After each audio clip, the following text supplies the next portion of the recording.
Doctor মিলন দিবস উপলক্ষে তার ৩৫তম শাহাদাত বার্ষিকী উপলক্ষে আজকের এই আমরা শ্রদ্ধা জানিয়েছি। তো অবশ্যই প্রাসঙ্গিক ডাক্তার মিলন যে কারণে যে প্রেক্ষাপটে এই স্বৈরাচার বিরোধী আন্দোলনে একজন সক্রিয় কর্মী ছিলেন, কিন্তু যে আবেগ অনুভূতি নিয়ে তিনি রাজপথে ছিলেন এবং হত্যাকাণ্ডের শিকার হয়েছেন, ঠিক একই আবেগ অনুভূতি নিয়েই ২৪-এর যারা রাজপথে ছিল তাদের মাঝেও একটি ফ্যাসিস্ট স্বৈরাচারকে বিদায় করানোর জন্যেই সবাই রাজপথে ছিল। অবশ্যই প্রাসঙ্গিক রয়েছে বিশেষ করে বাংলাদেশ জাতীয়তাবাদী ছাত্রদল, ডাক্তার মিলন সহ জিহাদ সহ অপর যারা শহীদ হয়েছে ৯০-এর আন্দোলনে, তাদের সেই আত্মত্যাগকে হৃদয়ে ধারণ করেই পরবর্তীতে সকল স্বৈরাচার এবং ফ্যাসিস্টদের বিরুদ্ধে লড়াই করেছে, সংগ্রাম করে। তারাই আমাদের অনুপ্রেরণা। তাদের এই অনুপ্রেরণা নিয়েই, তাদের এই আত্মত্যাগ অনুপ্রেরণা নিয়েই ছাত্রদলের নেতাকর্মীরা যুগে যুগে লড়াই করার মানসিকতা ধারণ করে এবং লড়াই করেছে, সংগ্রাম করে।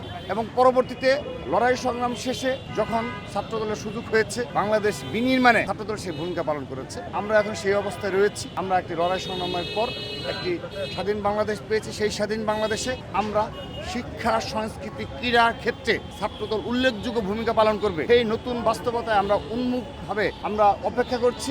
আমাদের বিএনপির ভারপ্রাপ্ত চেয়ারম্যান জনাব তারেক রহমান, তার যে ৩১ দফা রয়েছে, সেই ৩১ দফার আলোকে সকল সেক্টরে তিনি যদি বৈপ্লবিক পরিবর্তন নিয়ে আসতে পারেন, সেই পরিবর্তনে ছাত্রদল নব উদ্যমে তার পাশে থেকে ক্যাম্পাসগুলোতেও এই শিক্ষা, সংস্কৃতি, ক্রীড়ার ক্ষেত্রে একটি নবজাগরণের সৃষ্টি করবে ইনশাআল্লাহ। এই বাংলাদেশের কোনো স্বৈরাচার ফ্যাসিস্ট জন্ম নিতে পারবে না। তার জন্য যে ধরনের লড়াই সংগ্রাম করার মানসিকতা প্রয়োজন, ছাত্রদল সেটা রয়েছে। কিন্তু দেখেন, ২৪-এর পরবর্তী বাস্তবতায় একটি বিশেষ গোষ্ঠী যারা শিক্ষার্থীদের বারবার বায়াস্ট করেছে, মিথ্যাচার করেছে, নোংরামি করেছে, যে ছাত্রদল নাকি ক্যাম্পাস দখল করবে, গেস্ট রুম, কালচার, নানাবিধ নির্যাতনের চিত্র তাদেরকে বলা হয়েছে। কিন্তু দেখেন, আজকের দিন পর্যন্ত বাংলাদেশের কোনো ক্যাম্পাসে এই ধরনের কোনো ঘটনা কি ঘটেছে? যদি সামান্য অনাকাঙ্ক্ষিত কোনো ঘটনাও ঘটে থাকে নিজেদের মাঝেও, সেটি আমরা সাথে সাথে ব্যবস্থা নিয়ে নিবৃত করেছি।